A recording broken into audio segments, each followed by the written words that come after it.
I just went on and I ordered your new album on vinyl, which looks amazing, by the way. Super gatefold sleeve with the pull-out. It looks amazing. Thank you. Then I just received this in the mail because I'm doing a little unboxing ceremony in front of you right now. This is very millennial YouTube right here. Tune in, kids. And do you know what's really funny? Out of nowhere, I swear this wasn't rehearsed. It's your buddy and his old band that I got on. Oh my God. It's fun. It's fun. I can't bring that up with your friend anymore because he's just like, will you stop banging on about fun? I've moved on. But I do like him. He's done a lot since then. He has done a lot since then. But do we have to be reductive of our past because we have a desire to move forward is the question. Does that come along with the territory? I think that I always feel sometimes looking back at a high school yearbook photo. I can assure you my high school yearbook photos were not very flattering. Why would you do that? Why would you even look at that? I'm saying, listening back to old work, sometimes you feel like, ooh, why was I wearing that? What was I thinking with that hair? Well, I guess the joy of it is, St. Vincent, is that we get that part of the trade, that you can feel free to move on and to discover new territory, and we get to just live in that house as long as we want to. That's our joy. That's a very charitable way to look at it. And that's true. It's not for me anyway. It's for others now. Okay, therein lies an interesting one. Because, you finish something, and I guess that part of the process is done.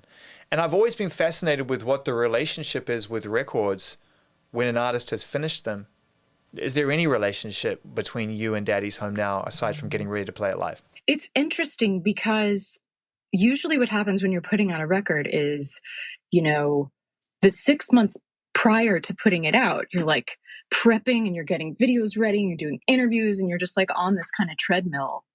And then the release happens and it's sort of like plotting and planning for a party that kind of never happens, because the record comes out and then you're done with it. You know what I mean? Like, it's for other people.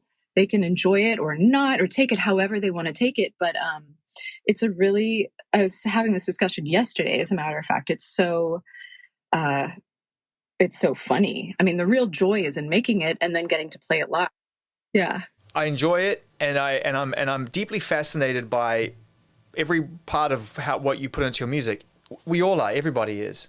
Everybody, and I think that's part of what trips us up, is that we get so drawn into your world that we're not quite sure where the line is. And I got to ask you at this point, because we're so close to the release of this record, and you have done some really interesting stuff leading up to it, from performances to your point conversations, videos, all of it wrapping into this beautiful experience.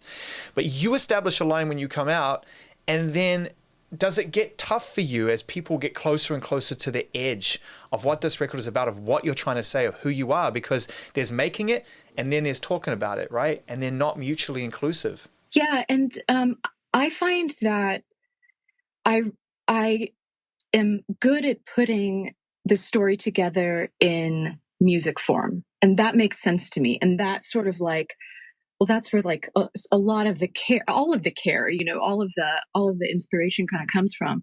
And then you realize, as you start doing press, you're like, oh God, I'm going to have to talk about things that I maybe thought I was kind of settled in, that I might not be as settled as I thought I was.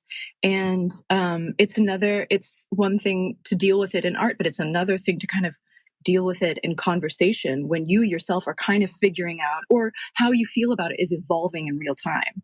That's tough, because all of a sudden it goes from being an embellishment of the creative experience and a creating of context into a very human experience. It's like, how am I going to translate that going forward? It's all wrapped up in the record. That's the thing. It's another incredibly personal record, but this time I feel like you have really dressed it up. And you did last time as well. Mass Seduction was that different outfit. But this one is so like of a period of time. We talked a bit about it before, but it doesn't mask the personal story. It's a laid bare record. It is. I mean, all of my records are so personal. But I understand that there's certain things about this record, I think partly because of the palette, it's just these like warm, inviting sounds, or there's this psychedelic aspect that's just like kind of soothing, like, hey, come on in, have a glass of tequila, sit in the beat up armchair kind of vibe. That I think that warmth in the sound of it, I think, belies or adds to the kind of warmth of the stories in it, and my point of view in the stories in it, which is, again, it's flawed people doing their best to get by in imperfect situations, which I think includes all of us. Like, I think that's just what life is. It does, but this is the artist's, this is heavy as the crown, right? Because you inspire so many with this creative and this amazing ability. You spark our imagination. We all get drawn deeper and deeper into it. How deep do you have to go to get it out of you? And was that, two-part question, was that warmth, that sound that you were creating in the studio, did you need that to draw it out of you? Was it a part of the process of actually telling these stories? Well, I think that certainly when I was writing songs early on and trying to figure out what the sound of them was, and I tried a few things, but songs like this that are like groove based, loose, like, play a little riff and get out of the way, things kind of coming in and leaving and never returning, that kind of just like ambient floating logic of water kind of thing. Those sounds, again, like, help me tell these stories. And so when I discovered that palette, I was like, oh, okay, I know what I can do. I know the stories that I want to tell because they can exist in this palette. They can exist in this color world and in this, reimagining of this era. But I want to ask you, how important that the writing of this record and the personal nature of it in relation to your family was to you. How important was it to you? Could we have not even heard this record, is what I'm really asking you. And you still would have made it in some way, shape, or form, or done something like that. It was something that, one, there's the aspect of this kind of music that I'm referencing, which is like, it's really sophisticated, but it doesn't sound like it, just sounds musical. It's from, that era when like rock and jazz and blues and all that stuff was fusing. Where radio would play weird. It was cool. You can be weird. Exactly. You can take it wherever you want. Exactly. And God, I mean, what a great era. And not to be like the past is better in it, because it's absolutely not. But radio was. Radio was cool. It was cool. We can agree. So there's an aspect of my approaching that kind of music with a humility and a like, oh, I am qualified to approach this kind of music. I'm qualified enough as a musician now to approach the depth and the sophistication to show off. And put it. You say humility, but man, show off. Like you and Jack and the team get in the room and just be like, wow, this is what happens when you stick at it. Yeah, you just, because the thing about that music was everybody could play. Yeah. And so like, oh, I can play. I forgot, Yeah, I forgot. It's really fun to just play music, and have it be free. So there's that aspect of it, just as a musician, kind of coming at it with like, okay, okay, sensei, I'm ready. I'm ready for this lesson. So there's that. And then there's the other aspect of it, which is that the impetus of writing it was framing it in like the fact that my dad was in prison for 10 years and he got out, and that was hard. That was horrible. It was horrible. It just was. I mean, and I wrote about it in other records, but I never really, talked about it head on. And then it was like, became a tabloid piece that was just like, oh God, that's not how I wouldn't have talked about it to begin with. And then it was sort of thrown out there as this like salacious, can you believe? And it's like, yeah, well, sucks. Part of this album really is like reckoning with what happened and reckoning with like who I've become in the process, and then reckoning with like, sometimes we get new information that makes us rewrite the stories we've been telling ourselves. You know what I mean? Oh yeah. And so you go, oh, like I was thinking about it this one way. But come to find out, Yeah. I'm talking about it in a sort of like esoteric way, but like everybody is kind of on their own path, living out their own pain in certain ways. And you intersect, and sometimes the expression of their pain doesn't look like what we would think it would look like.